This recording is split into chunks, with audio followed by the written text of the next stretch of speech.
Ayan, everybody, welcome back to my channel. Let's just wait. I'm just gonna share it to everybody na importante makapanood ng aking live stream tonight.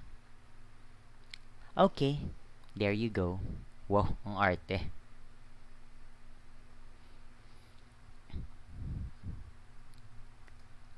Ayan, habang maganda-ganda pa ang internet connection natin, let's do this para hindi tayo makemelatik boom boom pow. Ayan, okay. Welcome back to my channel and welcome back to our lesson catch up. So for tonight's episode, rather for tonight's lesson catch up, we are going to tackle art appreciation and the human faculties. Etong subject na to, of course, is still connected with our last subject and last topic, yung history of art. Kasi this time, dito na natin apply yung mga natutunan natin in terms of art. What is art? What are paintings? What are the type of paintings? And at the same time, papasok na tayo kung paano yung proseso ng art appreciation. Okay, let's do this. Our objectives for this lesson for this evening, puro ko this. Number one is we have to define art appreciation, and by definition, naibigay na po natin ito last time. Art appreciation is of course the analysis and exploration of arts that we are exposed to every day. Huwag niyong kakalimutan yung mga terms natin na analysis and exploration. Tayo ay inaaral natin deeper what is being seen by the naked eye, what is being heard by our ears, and what is being felt by our emotions. Yun yung mga tatalakayin natin kapag tayo ay nag-aaral ng art appreciation. And at the same time, number two objective natin is that we have to be able to relate the study of arts to the field of philosophy and psychology. Ang art is a reflection of our emotions, of our personality. So therefore, we can expect na lahat ng mga artist ay nasasalamin yung kanilang filosofiya and the way they think and reason out sa mga artworks na ginagawa nila. Kung matatandaan ninyo, si Picasso ang isa sa mga naging example natin last time. Meron siyang 3 stages ng klase ng art. Merong blue stage, and then the rose stage, and then yung mga linear and yung mga abstraction stage. Sa blue phase, most of his paintings are with the shade of blue. Lahat ng painting niya, Diyos ko po, kulay blue. Matandang nagigitara, batang nagigitara, and it signifies sadness na pinagdaanan niya sa buhay. That's number one. Sa rose, meron din siyang ibang pinagdaanan until nakarating siya sa abstraction. In psychology, if I am not mistaken, marami sa mga estudyante ko ang nakaranas ng magtrabaho and mag-undergo ng, excuse me po, job interview. Hi, good evening, good evening. Hello po, hello sa mga nanonood. Babasahin natin mamaya yung mga message nyo mamaya, okay? Ayan, 'di ba? Sa job interviews usually ang mga tanong diyan, define your strengths and weaknesses, describe yourself, tell us something about yourself, or tell us an instance that a very hard situation that you were able to cope up. Ganon din siya. But as for me, for my personal experience, naranasan ko na when I was applying for a job, hi, hey everyone. Ayan si Alexander. Kachat ko lang to kanina eh. Good evening everybody. When I was applying for a job after college, naranasan ko na isa sa mga naging requirements sa interview ay mag-drawing. So, ang pinaka-instruction lang was draw a person. Hindi ka na pwede magtanong na anong klaseng person. Kasi yun lang talaga ibibigay nila sa'yo. And all you have to do is follow the instruction. And based on your drawing, doon nila masasalamin and mababasa somehow a little bit of your personality. Importante sa mga human resources practitioner or yung mga HR practitioners na masala and makilala at makilatis ng lubos yung mga papasok na empleyado sa company. Unang-una, are these people capable and fit for the job. Baka mamaya mag-hire ka ng somebody, hindi naman pala pwede doon sa trabaho, edi ikaw din na mahihirapan, yung kumpanya din na mag-suffer. Secondly, how do we handle stress? 'Di ba? Are we with a sane mind? Tayo ba ay mga nasa katinuan? Kasi kapag nagtrabaho ka na, mga minamahal kong estudyante, maniwala kayo, if you think studying right now is difficult already, pag nagtrabaho na kayo, oh my freaking delicious Chenever. Mas mahirap kapag nagtrabaho ka na kasi it's the real world, it's the real setting. Wala siyang grade, wala kang teachers, but you have bosses. You have a lot of boss pa nga, and you have co-workers na dapat pakisamahan, and you have deadlines and all. So you must be really fit for the job, and you must be able to cope up with everything that is happening. Kaya, yung art na gagamit din natin sa pagkilates ng personality ng tao. Okay? Next objective natin is to analyze works of art according to 4 levels: perceptual elements, representations, emotional suggestions rather, and intellectual meaning. Meron palang 4 na pinagdadaanang stages or level yung pag-a-analyze ng isang artwork without us even knowing it. Later on, I will explain further. Okay? Next. Ito na yung midterm nyo sa akin. Make an artwork that shows the 4 level of analysis. Again, be it na magandang magpa-exam for art appreciation ng mga words like katulad ng mga normal na exam. But as for me, for my own personal preference, art is meant to be appreciated and experienced. If you will not be able to experience how to make an artwork, then how are you going to appreciate art itself? Parang pagluluto lang 'yan, 'di ba? Marami sa atin gustong-gustong kumain. Ang sarap kumain tapos nanlalait pa tayo ng mga pagkain sa handaan. Typical sa atin 'yan, and that's very normal. But when we learn how to cook, when we go through the process of cooking and we understand na, oh my God, hindi pala ganun kadali magluto, we tend to appreciate cooking and food more. 'Di ba? Na yung nilaga pala, hindi lang siya basta nilaga. Kailangan meron siyang sangkap, kailangan meron kang gagawin para maging tender yung meat, para ma-ensure na masarap yung lasa. Ganun pala siya. Same thing with art. And so, my beautiful people, my beautiful and gorgeous students, forgive me for letting you experience art, but I know that one day it will benefit you all, especially yung mga marunong na sa art and yung somehow nag-uumpisa pa lang at nag-e-explore. Who knows, baka mamaya maging way of living nyo rin siya, di ba? Okay, number 1, 2, 3, 4, 5, 6. 6. Evaluate the merit or demerit of works of art based on the concept of art as reality. Kumbaga, matutunan natin sa art appreciation kung ano yung maganda at sa hindi ganong kagandang art, kung ano yung tama sa hindi tama, at mas maiintindihan natin yung behind the scene concept, kumbaga, ng art versus reality. Okay? Next, i-apply din natin yung concept of art as reality to the Renaissance style of art, Cubism, the still, and ready-made art. Yun yung mga pag-aaralan natin for this chapter.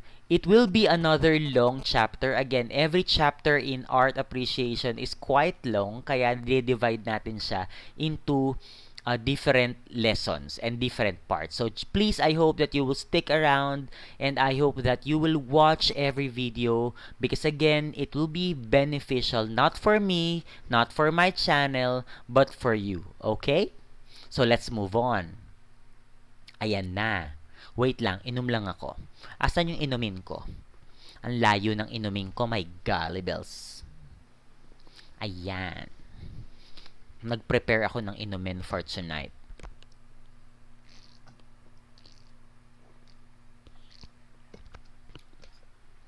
Hello, good evening sa lahat na nanonood ng live stream natin. Okay, let's now go to our lecture 1, Art and the Human Faculties. When we say faculty, anong unang pumapasok sa isip natin? Usually, I think most of you would answer na kapag sinabing faculty, ito ay magre-refer sa grupo ng mga teachers. Tama naman. But by definition, let me read to you what the Webster Dictionary has to say about faculty. Ayan, faculty. Faculty means the ability or power, such as innate or acquired ability to act or do, an inherent capability or power or function. O di ba? Something new to learn. Hindi lang ibig sabihin ng faculty ay teacher. It is the ability or power.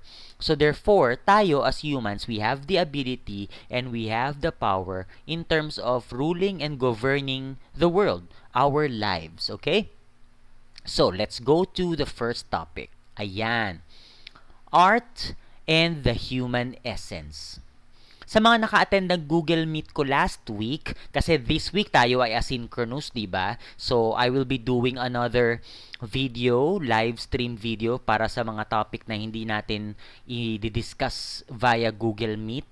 That's how I do it in my class because again, I don't want to miss a lesson just because nasa asynchronous level tayo and ayokong makarinig ng comment na hala, kasama sa exam, hindi naman na-discuss. Di ba nga pag asynchronous, you will be on your own. But as for me, this is my little way of still aiding and helping you out through your studies, okay? So again, we have this basic question in humanities, who am I? What is our purpose here on earth? And we have already answered that through the previous lessons, and the answer to that is that we are human beings, diba? Tayo ay mga tao. And again, as human beings, we are part of the so-called humanities. Tayo ay hindi pwedeng basta mag-isa. Kaya sa mga nagtatanong, nung sinabi kong groupings ang midterm, o diba, saan ka nakakita ng teacher nagbigay ng midterm, 2 subject na yung target, groupings pa, group effort pa, diba? All you have to do is participate. How am I going to grade your participation, your cooperation, and your communication if magsosolo ka? O, diba? Kaya ini-encourage ko na lahat kayo ay usap-usap kasi 2 subject ang tatakel natin at saka titirahin natin. Parang pangit ng word na tira, no? But anyways, okay? And so, as human beings, ano ba ang katangian ng human being? We have this physical katangian. We have the physical, the emotional, the mental, the social, spiritual, sexual, and everything about humans. Alam nyo kung ano ang difference ng tao sa hayop. You all know that and I will not go into that further. Na-discuss na natin yan last time, di ba? But right now, I have a question for everybody. What is the essence of being a human? Kung sa mga beauty contest, ang tanong is, what is the essence of being a woman? And ang karaniwang sagot doon is that the essence, the importance, or the fulfillment of being a woman is to bear a child. Yes, in a way, for me, tama yun. Kasi yun yung katuparan ng pagiging babae ninyo na wala sa amin, di ba? Kaming mga lalaki, maraming pwedeng maging achievement, but we can never go through what you are going through as women. Di ba? Pwede kami magbigay ng sperm as ambag sa pagbuo ng bata, but to bear the child and to give birth, kayo yon. Kaya saludo ko sa lahat ng mga babae kasi iba talaga yung pinagdadaanan and I have seen a lot of women na nagle-labor, kaya grabe yung pain. Sinasabi nila parang humihiwala yung kaluluwa sa katawang lupa sa sobrang sakit, di ba? And that would be the essence of why you become a woman, na ikaw eventually ay magiging asawa, magiging nanay, 'di ba? But nevertheless, just to clarify, I am not saying na ito yung end or ito yung pinaka-purpose nyo in life. Ang daming pwedeng possibility na mga babae sa buhay nila. You can be anything and everything you want to be. 'Di ba? Nasa sa inyo 'yan. You can be a mom, you can be a wife, you can also be a CEO, you can be successful. All you have to do is will it, 'di ba? But now the question is, excuse me po, what is the essence of being a human? Bakit tayo ipinanganak sa mundo? Ano ang purpose natin dito? Kung maalala din ninyo, mayroong libro na inilabas many years ago, yung 40-day journey, yung purpose-driven life, 'di ba? It tends to give us a clue on what is our purpose in life. And truly, kapag binasa ninyo yung librong ito, malalaman nyo doon na we have a purpose, that life is a temporary assignment, that God has planned us to be here today, to be with us, to be with each other, and at the same time, everything that is happening is intertwined. Be it that we can't believe it and we don't want to believe it, lahat na nangyayari sa buhay natin ay magkakadugtong. Nung previous Google Meet ko with other sections, marami ang nagsabi ng magaganda mga sagot, yung essence of being a human, to value life. Wait lang, may nag-text sa akin, importante. Wait lang.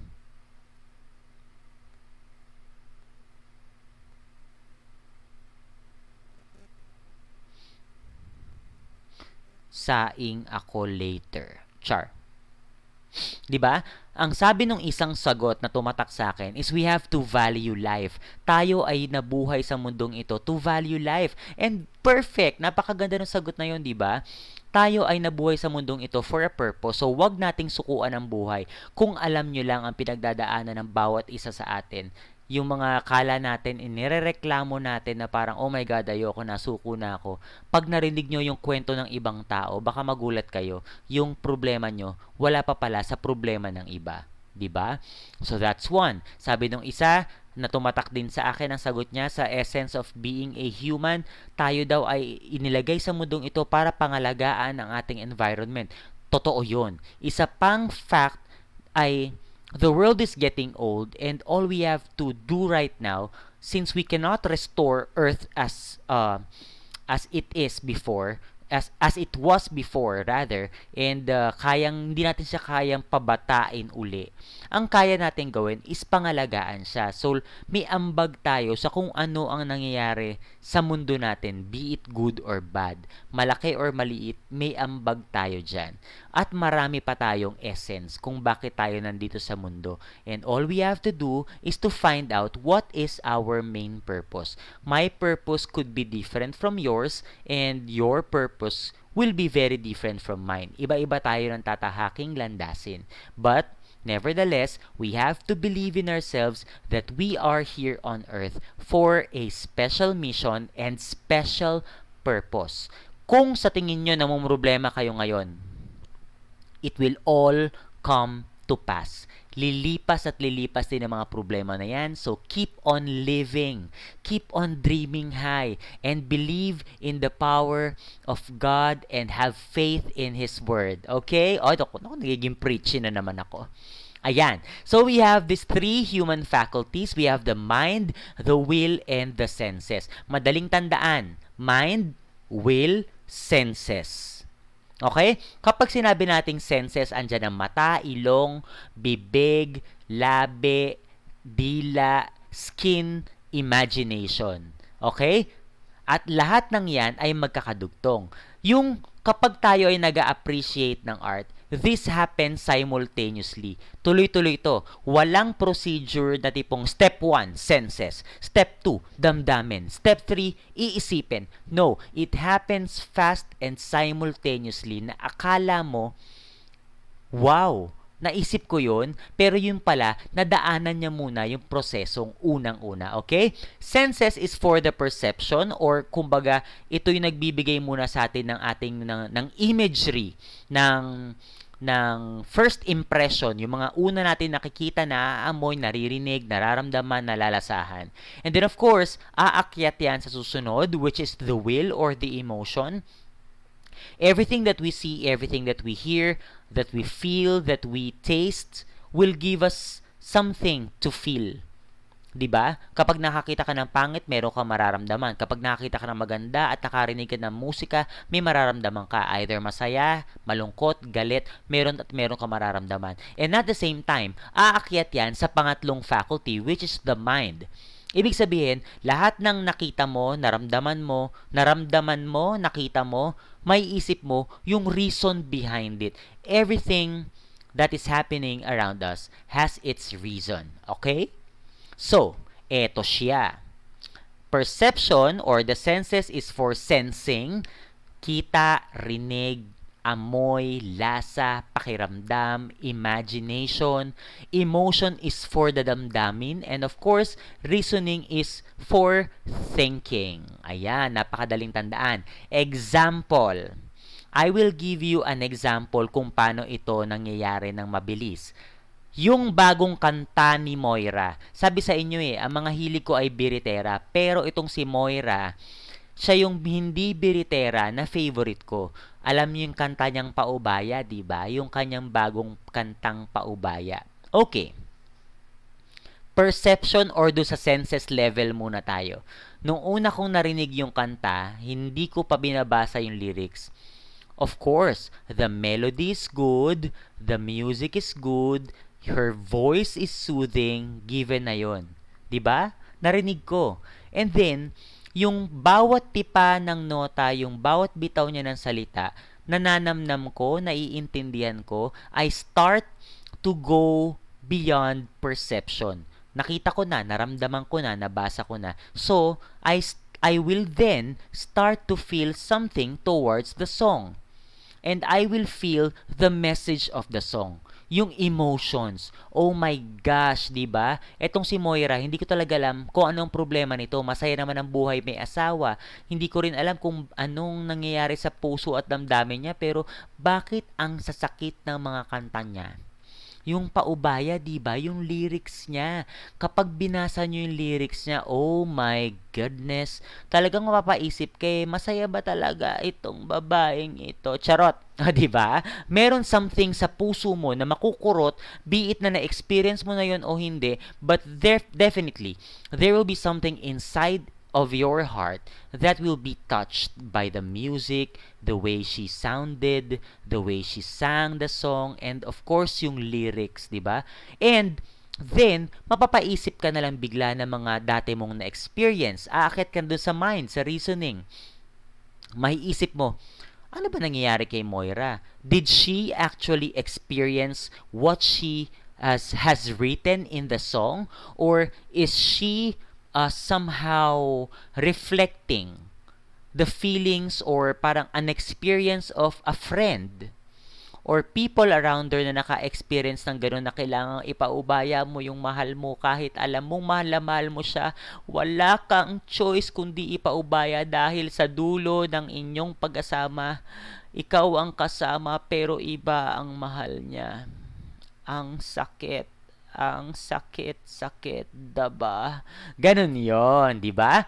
Nangyayari siya sa atin simultaneously. Senses muna, then mararamdaman natin, then makakaisip tayo ng mga bagay behind the reason of why that artwork was done and yun nga, what's going through the mind of the writer or the painter. Ganun, diba? Perception, will or emotion, and then mind and reason. Oh, good evening everybody sa lahat ng nanonood. Napipito-pito, charot.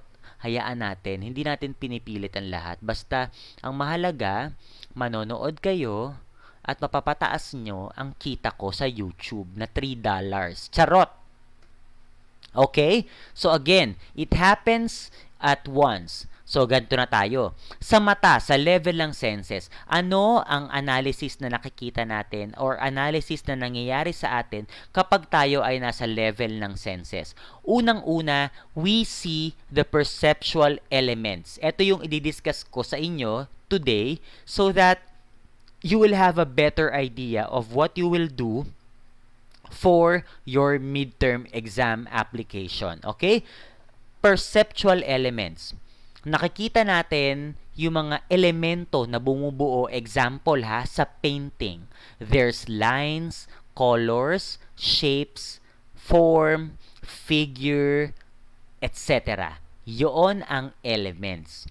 Basically, lahat naman ng paintings meron yan. Lahat ng paintings will be composed of lines, colors, shapes, figures, background, foreground, middle ground, yun siya. And then number 2, sa level ng perception, is yung representation. When we say representation, ito yung mga drawing or yung mga tao, mga hayop, mga bagay, mga gulay, mga pangyayari, mga gamit, yun siya. When I show you a picture, say for example, I will show you a picture of my favorite, o kunyari, I will show you a picture of somebody na crush ko. Oh my God. Baka hindi nyo kilala to kasi medyo alam nyo naman ang ano ko, ang kemelatik ko. Ayan. Teka lang, hahanapin lang ko lang yung crush ko. Ayan. Example, I will show you the picture of this. Ayan, nakikita nyo ba? Pag tinanong ko kayo, is this Sarawat or Bright ng Together, the series? Ang pwede nyong isagot sa akin ay yes, it is Sarawat. Yaan, si Sarawat, Kemelatik. Hoy, si Brian Hampit! Oh my God, na-miss kita. Ibalik mo yung mga kinuha mo sa bahay namin, ha? Si Brian Hampit is joining us this evening. Again, sige na nga, tama na nga. Okay, again, if I show you a picture in my on my phone, basta choose among the parentheses, if I show you this picture, ayan, is this Sarawat? Malamang ang sasabihin ng iba, yes, it is Sarawat. But mind you, the correct and the politically correct term is no. It is not Sarawat. It is not Bright the actor. Kasi pag sinabi natin it is Bright or it is Sarawat himself, dapat si Bright ay hindi nasa picture. Dapat siya ay totoong taong katabi ko. Yun yung ibig sabihin. Ang tamang term is that it is a representation. It is a photo of Sarawat. Ganon ang tama. So if I tell you, is this a butterfly ring? Yes, it is, because it is an actual butterfly ring. Is this a USB or a flash drive na punong-puno ng porny, sir? Yes, it is. Charot! Diba? Kasi totoong nahawakan ko siya. But if I ask you again, magpakita ako ng picture or magpakita ako ng painting, ito ba si Leonardo da Vinci na nasa painting? O ito ba si Jesus na nasa painting? The answer is, it is a representation of the person. Okie dokie, it is not the actual person, it is not the actual object, but just a representation. Okay? Next, level of will. Teka, magbasa tayo. Bebe Bright, hoy Alexander, isa pang salita mo. Charot. Haha, yung martilyo lang pero na-miss ko yung lesson nyo, sir. Ay, na-miss ko kayo. Pasensya na nga po pala ha, for the past few days ay hindi ako masyado talagang active because I would just like to inform everybody that somehow I am personally going through some struggles. Kaya I asked the permission of our dean na medyo lay low muna ako sa mga activities. But if I am needed, I will really try my best. Parang sa ngayon, hindi kaya ng physical na katawan ko at ng utak ko mag-handle ng sobrang dami. Baka sumabog, baka bumigay ako. Kaya medyo hinay-hinay muna tayo. But of course, sa aking mga estudyante, anytime you need consultation, I will be here, okay? Kaya ko naman kayong sagutin. Don't you worry about a thing, okay? Again, nasa level of senses pa lang tayo ha. So, kapag kayo ay nag-drawing, ang unang-unang kailangan maipalathala nyo, maipakita nyo sa akin is yung perceptual elements like the lines, colors, and shape. And then next, yung representation. Kung ano yung drawing mo, nag-drawing ka ba ng tao? Meron ka ba ng mga simbolismo? Nag-drawing ka ba doon ng mga hayop? Yun yung representation. Eto na yung sinasabi ko kanina na sorry dun sa mga nabigla na Sir, ano yung emotional suggestion? Eto na yon. Kapag kasi tayong mga artist, be it na whatever form of art that we are into, laging ito ay reflection ng emotion natin. So, again, kapag may painting ka, bilang artist, ikaw lang ang talaga makakapag-explain what you felt that time. Example, pagbibigay ako sa inyo example. May painting ako dito. Ayan, painting ko to, gawa ko to ha. Ito ay painting ni Jonah. So, as an artist, ako may gawa nito. As an artist, I can explain to you na ito ay out of appreciation and out of my love for Jonah. Jonah the singer, Jonah the diva. Nothing more, nothing less. But if ever, say example, one day, kapag ako ay 150 years old na at ako'y namayapa na, talagang 150, no?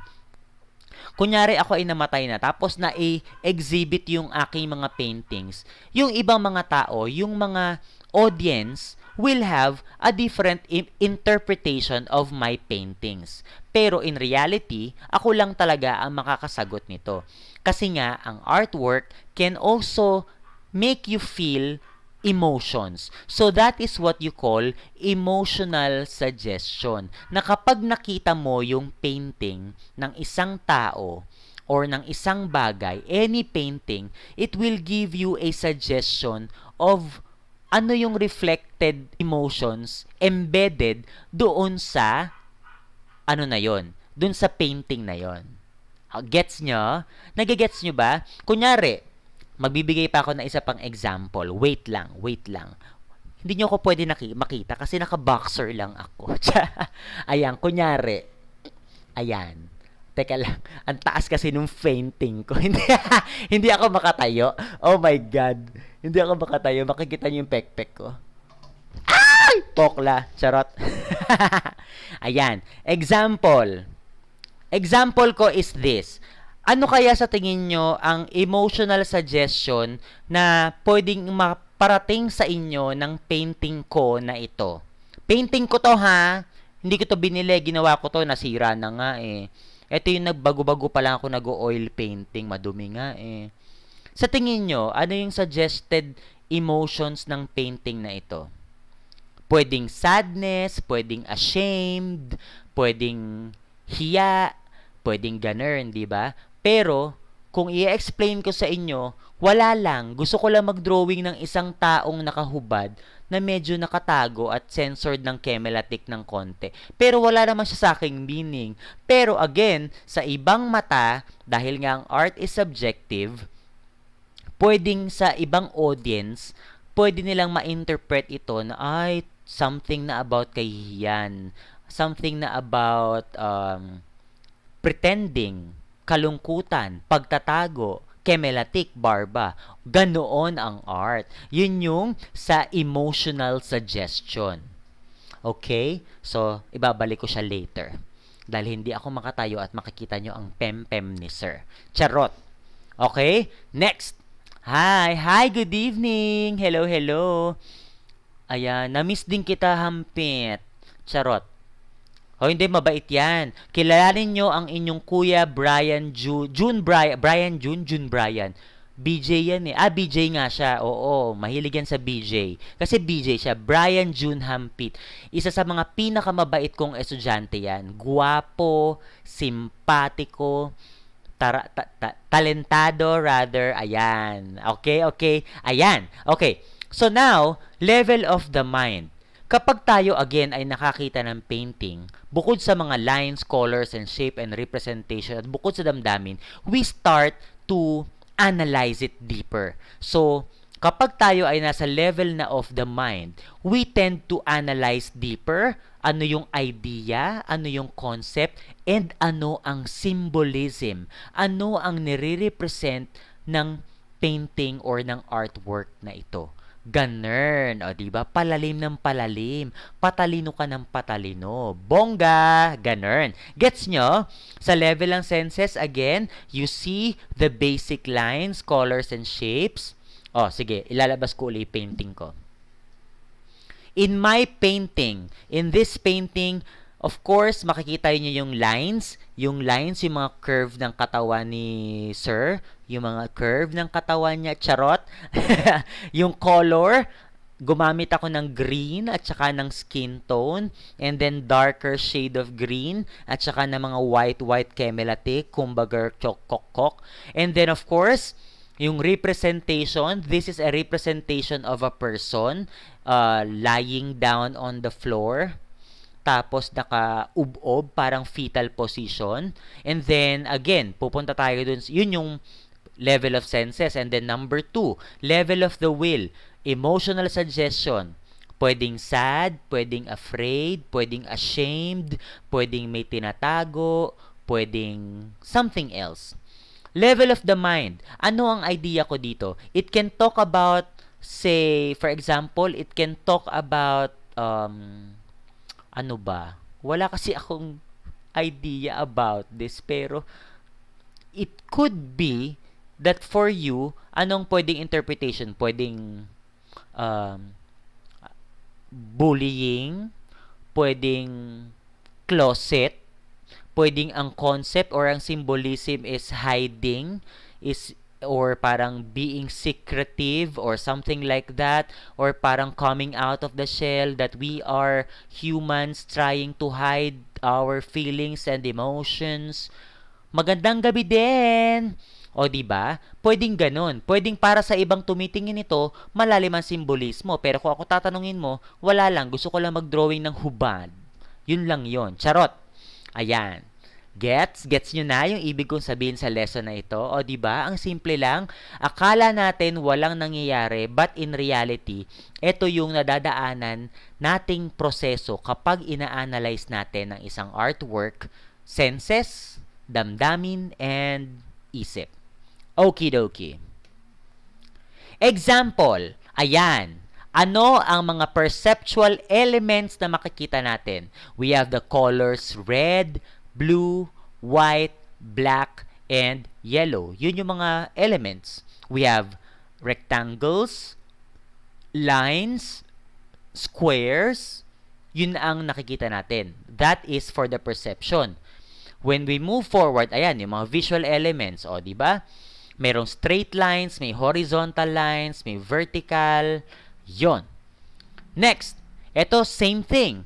Ang ating mga visual elements is still the same. Colors, shapes, and line. This painting of Amorsolo, a romantic realism painting, has lines, colors, and shape. And then, it has representations. Ano yung mga representation? Number 1, mga tao. May mga babae, may mga farmer. May mga hayop. There's chicken, there's carabao, and so on and so forth na makikita nyo pa. Mga bagay, may puno, may may lupa, may impyerno, impacto. Charot. Tsak-tsak, puso, tulo ang dugo, patay, buhay, charot. Ayan. O, diba? Tapos may mountain, merong dayami, merong pilapil nga ba yon? Bukid. O, diba? Anong event ang nire-represent ng painting na ito? Winnowing or planting of rice, or yung pag-aani, yung pagluluto ng kanin, yung buhay sa probinsya, or yung simpleng buhay. Alam nyo ba, tong painting na to ni Amorsolo, maraming pinagdaanan tong batikos kasi this type of paintings na ginawa niya ay lumabas nung panahon ng mga bandang after ng World War II, wherein ang Pilipinas ay kasama sa mga ilang at maraming mga bansang devastated by the war. Pangit ang itsura ng Pilipinas, damaged. Tapos yung mga painting ni Amorsolo, according to historians and to research, ang mga painting niya ay puro ganito. Kaya nga siya romantic realism or realism romanticism. Kasi instead of depicting real life, well, this is actually real life. But the situation is far different from what is really happening. Hindi siya social realism, hindi siya magic realism. Ang ginawa niya, pangit yung nangyayari, yung sitwasyon sa Pilipinas, pero ang painting niya ay ipinapakita niya sa atin kung gaano pa rin kaganda ang buhay sa Pilipinas. Sabi ni Amorsolo, Walanju, ang pangit na nga na nangyayari sa Pilipinas, tapos yung mga painting ko pa, pangit din ang ipapakita ko, di mas nakakalungkot, di ba? Kaya gusto niyang ipakita sa atin na kahit na may trahedya, ang mga Pinoy, masayahin at tumatanaw sa isang mas magandang bukas. Ang talino ko! Di ba? Next! Kung kanina, visual elements and representations, now we go to the emotional suggestions. Eto, example, same thing. Visual elements, colors, shapes, and lines. Representation, may mga tao, may bridge, parang may bridge, tapos may sky, tapos parang may event. Anong event? I'm not sure. This is a painting that from Edvard Munch called The Scream in 1893. So, ako probably si Ateng na nakaganon ay sinusundan ng dalawang lalaki kaya siya ay medyo takot. What is the emotional suggestion of the painting? As for the viewers, it can mean that it is an expression of fear or terror. Takot. Isang malalim na takot na hindi natin alam kung saan nanggagaling. Look at the colors. Kung ito ay isang bright and sunny day, will you be afraid to go out of the streets? No, di ba? Most likely, ito dahil sa mga kulay na ginamit ni Edvard Munch, ang kulay nito ay perhaps bandang pahapon or paggabi na. So, nakakatakot na siya. Diba? And look at the facial expression of the woman. Babae yan, maniwala kayo o hindi. Kasi si Edvard Munch, kapag nakilala nyo siya sa mga susunod nating lesson, malalaman ninyo na siya din ay parang si Picasso. Lahat ng paintings niya ay reflection ng kanyang damdamin. Oh my goodness! Kung alam nyo lang ang pinagdaanan ni Edvard Munch, kaya hindi nyo siya masisisi kung bakit kanya ng mga painting niya. Charot. Ayan, o di ba? So, ayan, alam nyo na. So, Ace. Okay na tayo, Ace. Ace tuloy. Alexander, are you there? Nasagot ko na ba yung ibig sabihin ng emotional suggestion? Sorry naman. Okay? And next, eto na. Ibig sabihin lang sa emotional suggestion, again, every artwork embeds a specific emotion that either dala-dala ng painter and makikita at may interpret exactly ng viewers or close to an interpretation, kasi nga the only person who can interpret the actual painting will be the creator of the artwork. Okay, this is the next painting that I am going to show you, or that I am showing you, is the vanities of human life. Vanities. Kapag isinearch natin ang ibig sabihin ng vanities, chemelatic and vanities, charot. Kapag sinabing vanities, ito yung pride, ito yung something that is vain or valueless. Ganun. Something like that. Teka, dumating na yata yung Shopee ko. Ay, wow, charot. May niintay akong Shopee delivery. Gamit sa bahay. Okay? Lahat tayo ay nabubuhay sa mundo, and meron di ba tayo mga wants and needs? Di ba? And most times, we focus on the wants, not on the needs. Secretive. Ayan. Ngayon lang nila nakaka-catch up. Diba? Most times, may mga bagay-bagay tayong gusto sa buhay, pero in reality, gusto lang natin siya. Hindi natin siya kailangan. So, this painting depicts the vanities of life. So, same thing. Visual colors, visual elements, colors, lines, shapes, representation, andyan yung mga bagay, walang tao, pero puro mga bagay ang nakikita natin. But right now, ano yung emotional suggestion kaya ng painting na ito? This painting could mean sadness. Diba? Kasi may bungo. And alam naman po nating lahat na kapag may bungo, ito ay nangangahulugan ng either kamatayan or katatakutan. But nevertheless, mamimili tayo sa dalawa, kamatayan or katatakutan. Sa painting na ito, I don't think it is katatakutan. I think it will dwell more on death. So really, death is something that is very, very, very, very saddening for everybody. I have experienced death in the family twice, my lolo and my lola, and every time I go back to those moments, I still feel the sadness. Ang lolo ko, 30 years nang patay, pero whenever I recall him, kahit 3 taong gulang pa lamang ako na siya inamayapa, masakit pa rin. Ang lola ko, 3 years ago namatay, but still the pain remains the same. Diba? Death is really something very, very sad. Okay. Intellectual meanings. Eto na. Magpapakatalino na tayo. Etong mga dinrowing na ito ni Steinweg sa Vanities of Human Life in 1645 ay may mga simbolismo. Yun nga, yung mga bagay na hino-hold on natin sa buhay na sometimes important, sometimes hindi importante. But still, we want it. Okay? Ayan na, eto na. This is actually yung pinaka-theme niya or yung pinaka-idea niya came from the book of Ecclesiastes in the Bible, and ito yung parang memento mori or reflecting about death. That it is a fact that we are bound to die sometime. Meron talagang point na tayo ay mamamatay. May mauuna, may mahuhuli, merong oras na, may hindi pa oras. But nevertheless, tayo ay mabubuhay at mamamatay. At lahat tayo darating sa puntong yon. Kaya dapat handa pa rin tayo. Diba? What do you see in this painting? May mamagasabi dyan, may bungo, may shell, there's the cloth, there's a table, there's the shadow, there's the light, there's a lamp.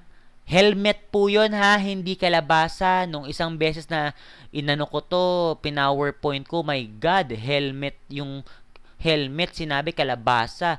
There's jar, there's book, there's the old-fashioned clock, and then merong bungunga, and so on and so forth. Now we go to the symbol. Ano kaya ang mga sinisimbolo ng bawat object na nakikita natin? Ayan. Dark or yung pinaka-dark area natin, itong area na to, means pessimism or yung pagiging negative. We all go through that point in life na tayo ay, of course, nagiging negative sa buhay natin. Akala natin katapusan na. Teka lang, ayusin ko yung upo ko. Pangit yung upo ko. Nangangalay ako. Aray, masakit. Ayan. Okay? Next, skull represents or symbolizes death. And again, as a human being, nothing is permanent in this world, and that we are bound to die sometime, and ganun talaga ang buhay. It is a cycle. Clock means time, or it symbolizes time, na hindi naman tayo kinakapos ng oras, but our time on earth, on my end, for my interpretation, our time on earth is very limited. Kaya, di ba nga may sinasabi tayong YOLO, you only live once. But as for me, to you young people of this generation, we only live once, so therefore, we have fun, we live our lives to the fullest, not to the fullest, not F-O-O-L, but F-U-L-L. And then, since iisa lang ang buhay natin, let's live it responsibly. Kahit fun, kahit full, kahit masaya, let's live our lives responsibly. Okay? Next, lamp symbolizes the end of life. Alam nyo naman, ang mga lampara, di ba? Ang nagbibigay ng buhay or ng apoy sa lampara ay ang gasolina. At parang mga tao, tayo rin ay may gasolina sa katawan. At yung gasolina na yon, hindi dumadami. Bagkus! Paunti ng paunti habang tayo ay patanda ng patanda. And when we reach that certain point where the oil in our body or the gasoline in our body is already empty or has already run out, end na ng buhay natin. Ang lalim, di ba? Next, samurai, suicide. Unfortunately, marami pa rin mga tao sa mundo ang nabubuhay, pero inuunahan yung natural cycle of life ng kamatayan. Instead of waiting for that moment for us to naturally die, nauuna na or ginagamit na natin yung advantage of taking our own lives by committing suicide. So as for me, my very advocacy is sana tayo mga tao na nabubuhay sa mundo, kahit gaano kahirap ang ating dinaranas, wag nating gawing option ang pagpapakamatay. Please po, please po. Lahat tayo ay dumaranas ng hirap. Kung akala nyo mahirap na ang dinadanas ninyo, kung alam nyo lang ang dinanas ko just recently, kung alam nyo lang ang dinanas ko nitong mga nakaraang taon, hindi nyo sasabihin na kayo ay makakapagpakamatay. Ako nga andun na mamamatay na pero gustong-gusto ko pa mabuhay 'di ba? Pinupush ko pa ring mabuhay. So, kasi sa mga samurai, from what I have heard is that it is very honorable for them to commit suicide in times of danger. Example number 1. Kung ikaw ay nag-iisa na lang na warrior tapos napapaligiran ka ng mga kalaban, it is much more honorable for them for you to die by suicide or yung harakiri kesa naman patayin ka ng mga kaaway. Ganon din naman, edi yung pakamatay ka na.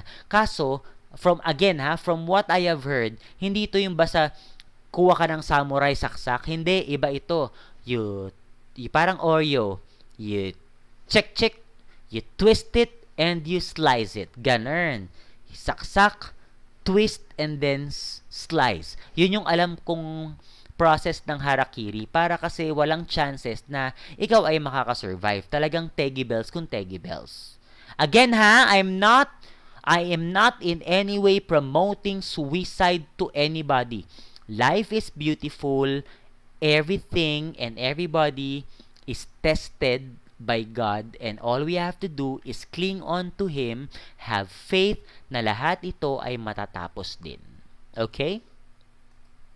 Next, shell or wealth. Totoo, di ba? Tayong lahat ay nag-aasam na sa buhay nating ito na tayo ay guminhawa. Sino ba naman ang hindi mag-asam na guminhawa? Alam nyo ba?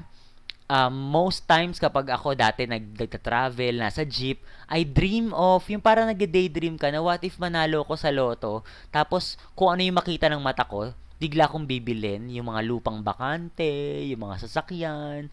Ang sarap. But then again, wealth is not really something that will make us happy.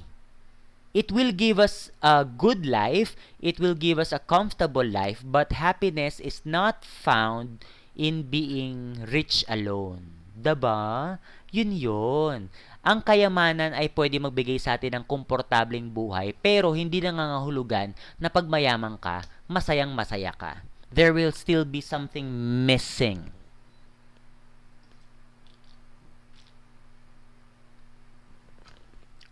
Charot. Okay? Next, musical instrument represents beauty. Marami sa atin ang masyado nagfo-focus sa beauty. Ito totoo to.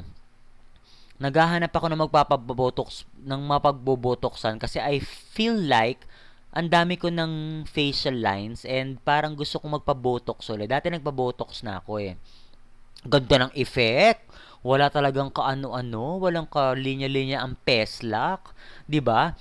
Pero again, not all the time na ang ganda ay kailangan. May mga panahon na ang ganda ay mababaw lang na pangangailangan, and it is not something that will define you as a person, 'di ba? And kung hindi ka kasing ganda ng mga standard na ganda ng mundo, it doesn't mean that you cannot be happy or you cannot be happier. At hindi rin natin masasabi na yung mga pinakamagagandang mga tao sobrang saya din sa buhay, 'di ba? Kaya nga siya vanities of life. May mga bagay na kailangan, may mga kailangan na hindi. Power, ayan, isa pa yan. Maraming tao na habang nabubuhay sa mundo gustong makapagkamit ng kapangyarihan in any form to the point na magpapatay, mangungurakot sa PhilHealth. Dahil sa PhilHealth, nagdudusa ang pamilya ko, ang tiyahin ko na nagadialysis, hindi makakapag-dialysis kapag hindi nakapagbayad. 3 session, 5,000 sa isang linggo. So, anong gagawin namin?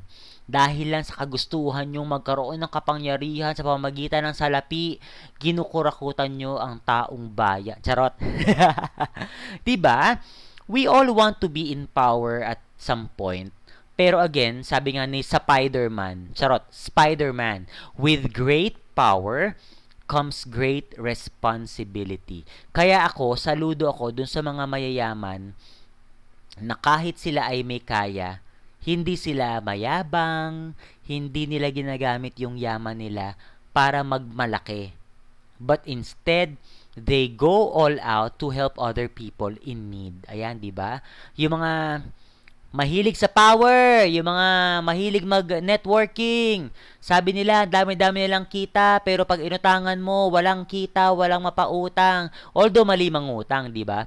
Pero minsan tinetest mo lang sila yung parang, akala ko ba marami ka kinikita, lingguhan, sumusweldo ka. A and B ka lang, kemelatik. Pero pag binangungutang sa'yo, na sobrang in need, hindi mo magawa. O, di ba? Charot. Next, jar. Jar signifies or symbolizes celebration. We all love celebration. I do love celebration, but I really don't go out. Siguro yung iba, ang impression sa akin ay party goer. Pero mind you, I'm not really a party goer. I would love to stay at home. Kita nyo? Hindi ako nanibago sa quarantine. Maraming tao naninibago na nagkaroon ng ECQ, GCQ, Kamote Q, Banana Q, Pakyu, Charot.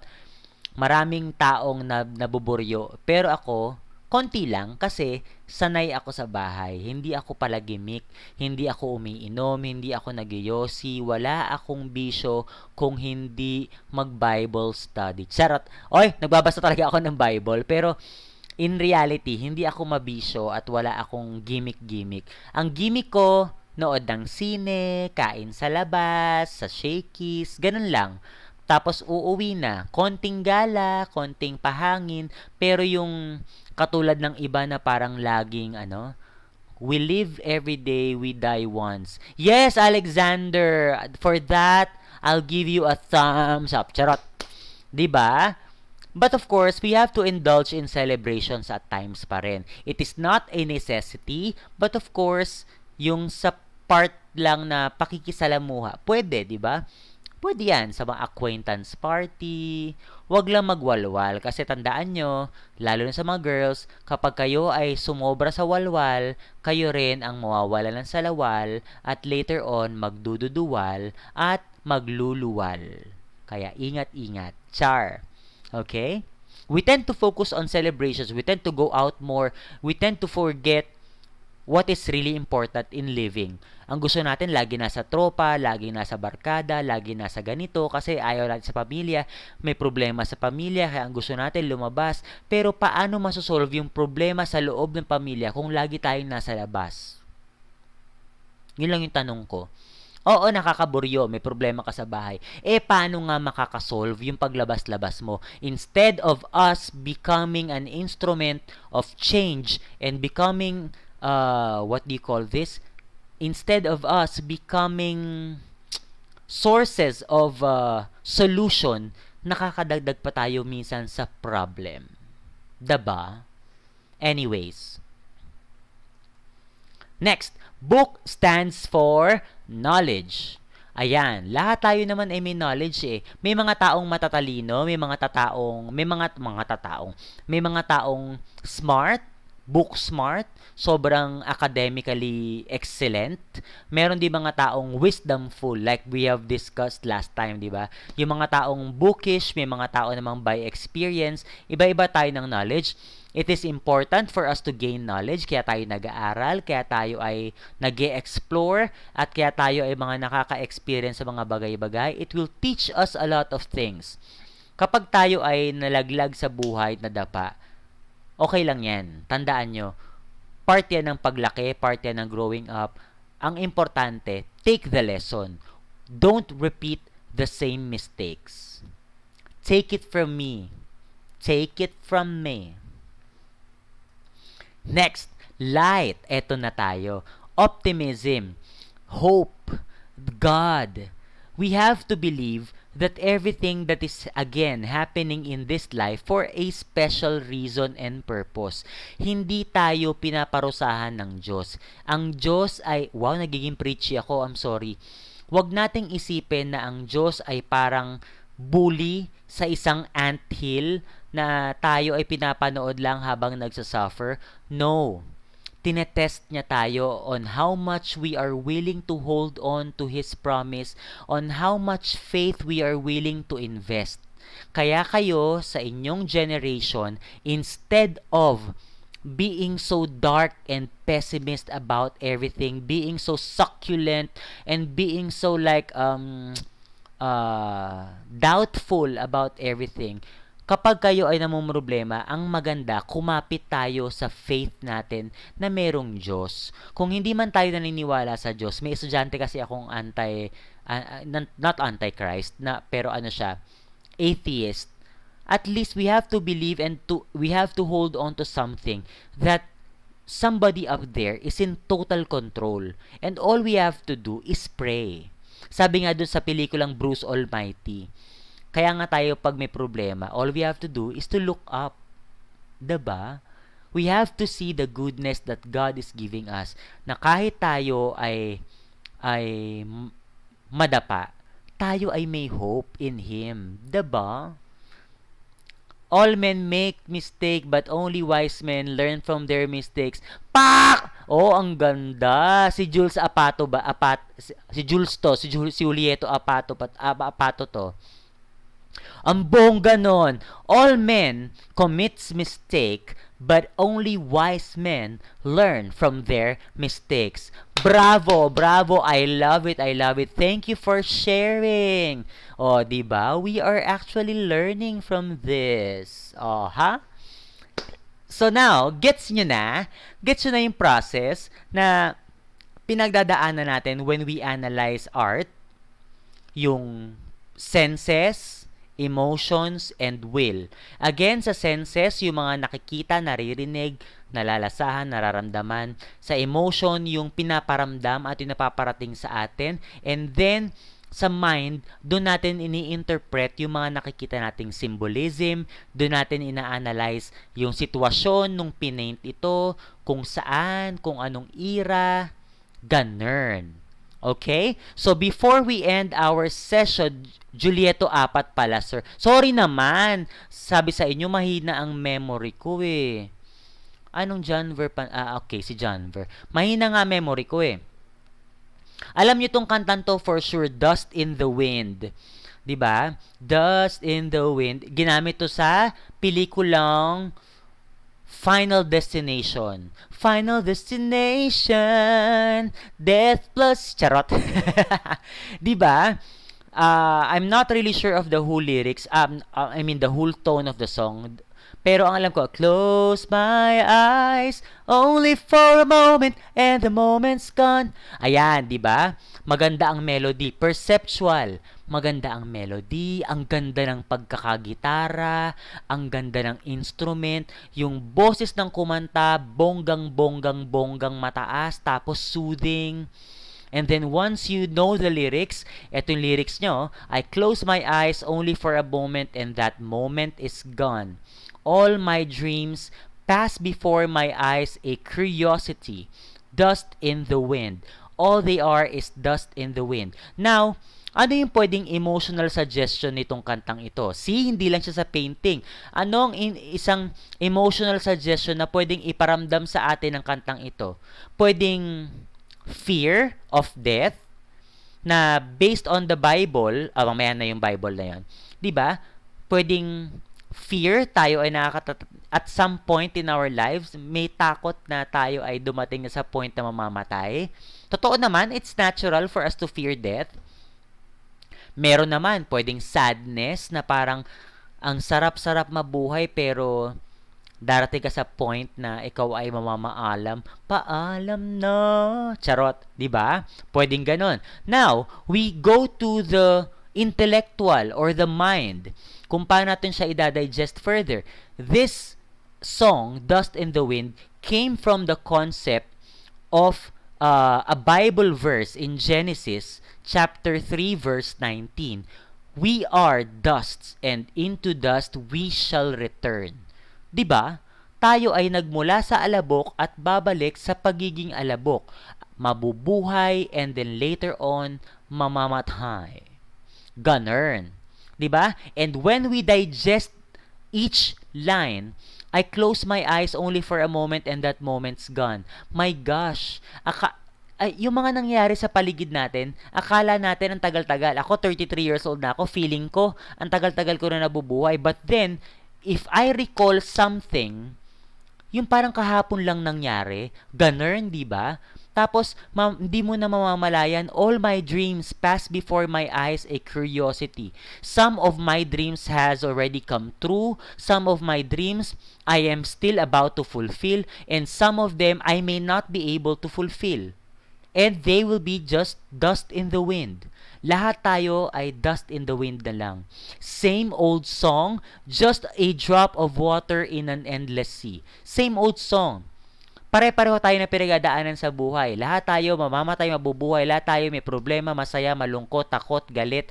Pare-pareho. And lahat tayo para lang isang drop ng water sa isang endless sea. For my interpretation, imagine, akala mo nag-iisa ka lang. But definitely, ikaw ay isang droplet lang. Droplet ka lang. Patak ka lang ng tubig sa isang malawak na dagat. Imagine how many people are troubled, how many people are sad, how many people are happy, and how many people are going gone and basta, ilang mga tao ang darating at mamamatay. Yun yung gusto ko sabihin. 'Di ba? All we do crumbles to the ground though we refuse to see dust in the wind. Kasi nga, we tend to focus on the things that we want and not really the things that we need. Naalala nyo ba or napanood nyo ba yung pelikulang Jowa Ball? Sabi dun nung madre kay Kim Molina, kay Jowa Ball, sabi niya, tayo mga tao kasi, we have this set of expectation. Meron tayong specific expectation and request kay God.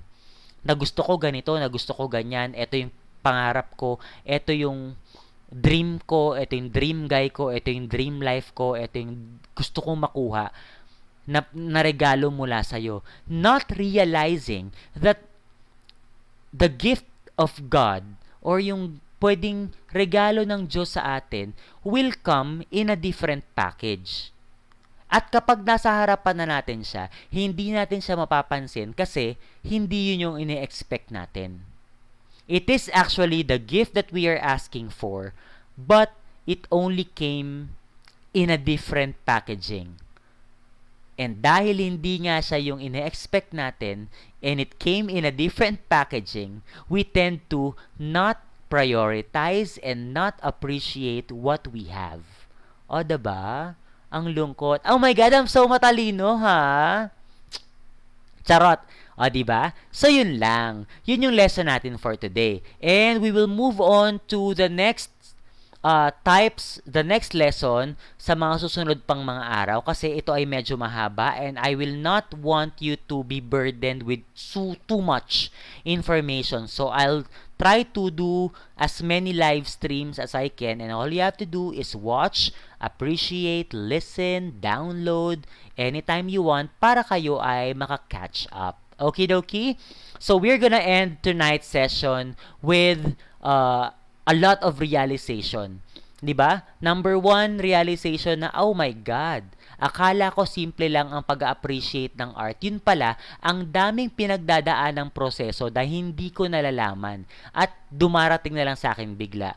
Number 2, ang dami din nating take home na lessons in life. Napansin nyo? Ang daming magagandang lessons na nakukuha natin sa art itself that be it na tayo ay nag-aaral ng art, pero imagine, nakakapagtalakay tayo ng buhay. And hopefully, I am rooting and praying that you will be able to apply all of this in your daily lives.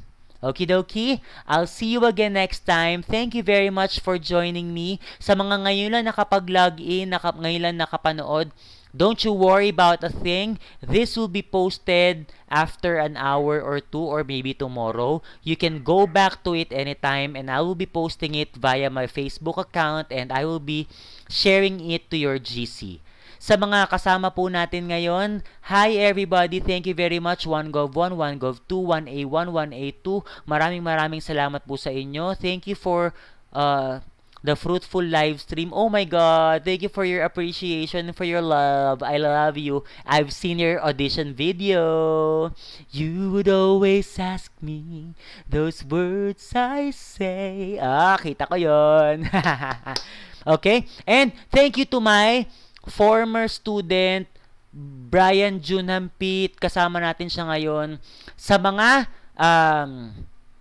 kasali sa college namin, sorry, I'm not allowed to say it kasi nga, hindi pwedeng i-brand.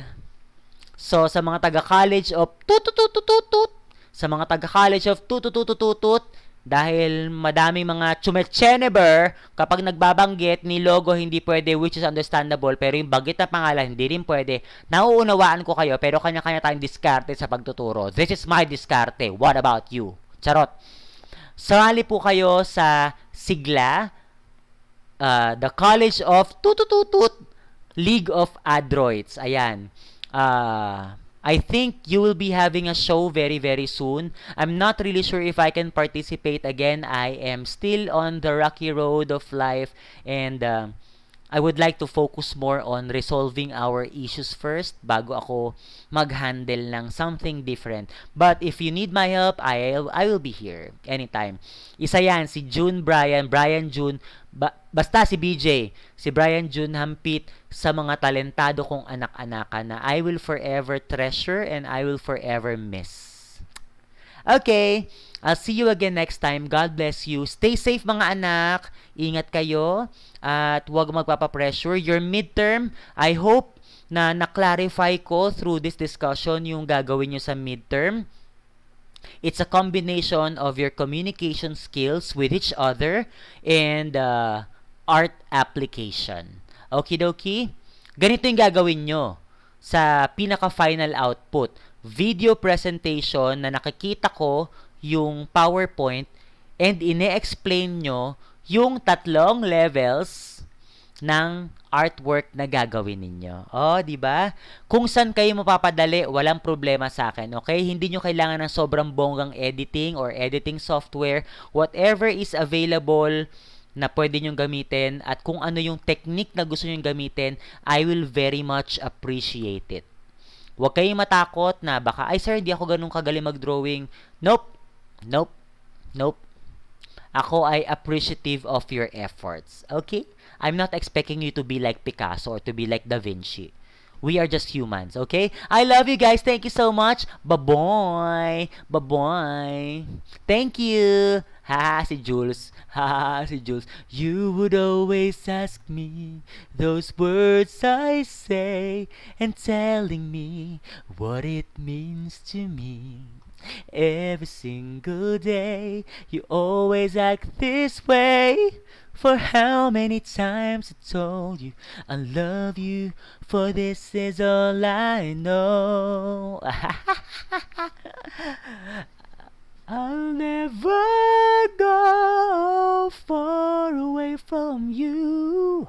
Even the sky will tell you that I need you so. For this is all I know. I'll never go far away from you. Baby, I stay in love with you, dying inside 'cause I can't stand it. Make a breakup, can't take this madness. We don't even really know why. All I know is, baby, I try and try so hard to keep our love alive. If you don't know me at this point, then I hardly